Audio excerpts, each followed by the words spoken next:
Je voudrais d'abord remercier Luis Coelho, qui est le responsable de cette entreprise, de l'entreprise Army, qui est la grande entreprise privée spécialisée dans l'activité navale, chaudronnerie et mécanique navale, qui est toujours sur le site des bassins à flot.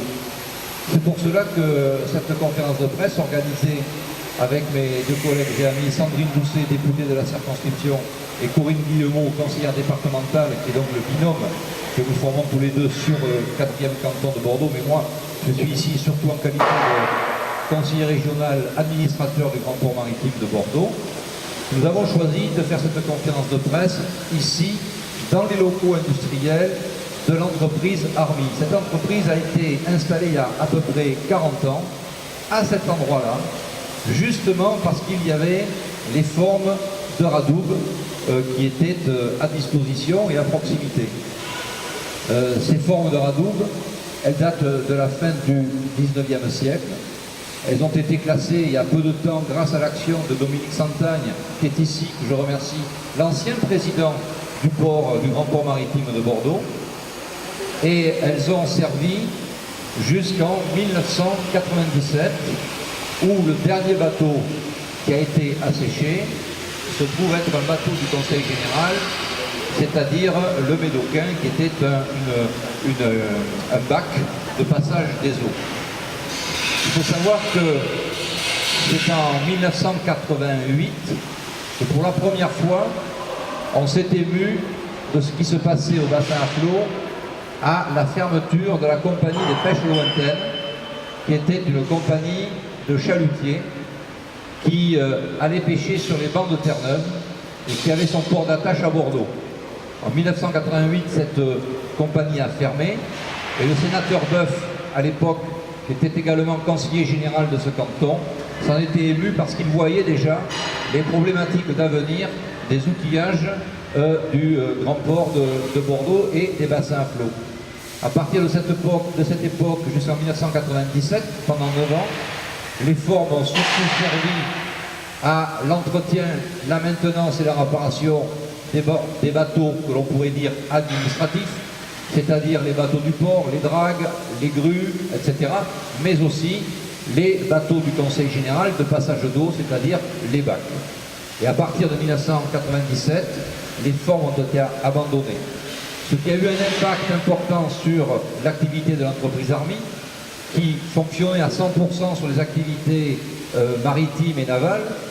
Et quand les formes ont disparu, ils ont été obligés de chercher des chantiers de chaudronnerie, etc., qui n'étaient pas liés à l'activité navale, et c'est comme ça qu'ils ont tenu jusqu'ici 50% avec du naval qui venait d'ailleurs, etc., et 50% avec d'autres activités.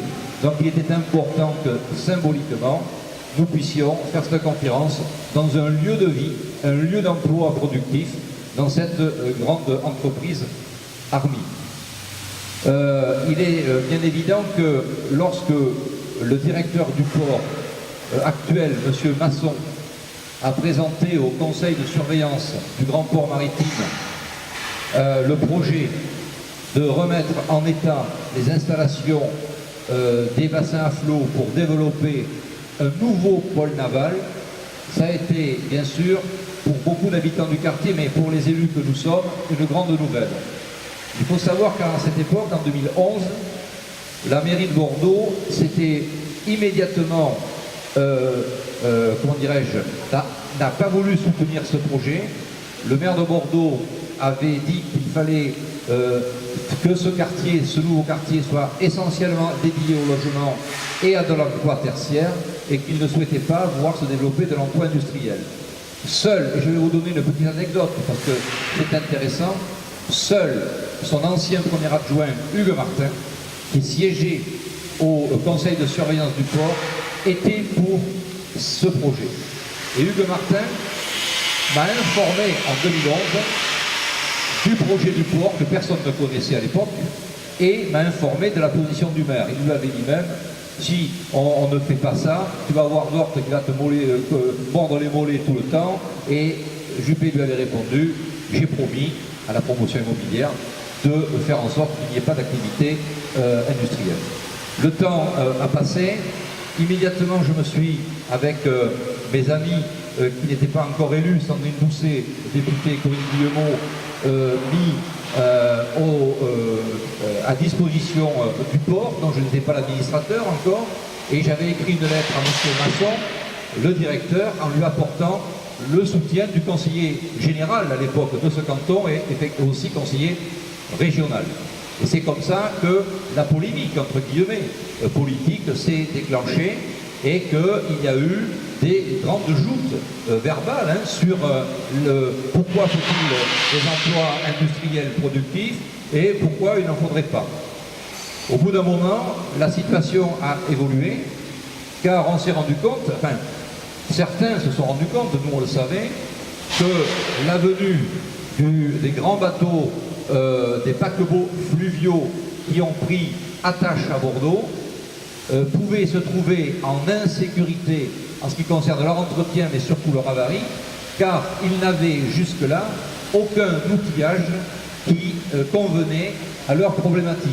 Ce sont des bateaux de 120 mètres de long, ce sont des bateaux qui ne sont pas armés pour aller en mer, donc ce sont des bateaux qui sont arrivés là eux-mêmes dans des bateaux, et si demain un de ces bateaux devait avoir une avarie lourde, qu'il fallait la sécher, il aurait été obligé de reprendre un grand bateau, de partir à Bilbao, à La Rochelle ou ailleurs, pour se faire réparer. Il n'y avait qu'après la grande forme de Radoub de Bassens, plus de 200 mètres de long, mais cette forme est beaucoup trop importante et elle est surtout utilisée quasiment de manière permanente pour les chantiers de démantèlement des grands navires, notamment actuellement la Jeanne d'Arc et le Colbert. Et aussi, surtout, pour y mettre les barges et les bateaux du port, notamment les grandes dragues du port. Il restait donc le slipway. Le slipway, c'est cet appareil, c'est un ascenseur à bateau qui vous permet de sortir les bateaux de l'eau, et il ne fait que 50 mètres de large. Il est ici, la rue Achard, dans le port, et ce slipway ne convenait pas pour assécher les bateaux de 120 mètres. La seule solution pour éviter que ces grands bateaux ne partent, parce que s'ils avaient eu une avarie, s'ils avaient été obligés de partir dans un autre bateau, ça aurait coûté des fortunes, et les armateurs n'auraient plus pris le risque d'avoir leur bateau en port d'attache ici à Bordeaux. La seule solution était de remettre en service les formes de Radoub du 19e siècle et de les tourner vers la dynamique industrielle navale moderne que nous connaissons aujourd'hui.